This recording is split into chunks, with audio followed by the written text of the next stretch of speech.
Polda Sumut akhirnya menahan 8 anggota polisi yang sebelumnya viral karena menyerang rumah sakit di Kota Medan. Salah satu polisi tersebut yakni Bribda Tito Tampu Bolon. Bribda Tito lah yang jadi penyebab kenapa anggota lainnya ikut melakukan penyerangan dan menganiaya perawat rumah sakit.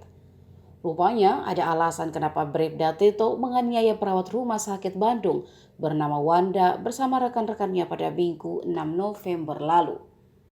Kabid Humas Polda Sumatera Utara Kombes Hadi Wahyudi mengatakan Bribda Tito tak terima disebut satpam oleh satpam rumah sakit.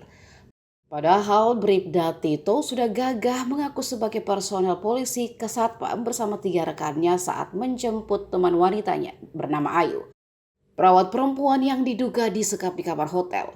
Perkataan itulah yang dianggap sebagai penghinaan oleh Bribda Tito sehingga ia mengabarkan kepada ratusan rekan seangkatannya melalui grup WhatsApp untuk mencari satpam rumah sakit. Kalimat "samalah kita security" membuat Bribda Tito akhirnya murka.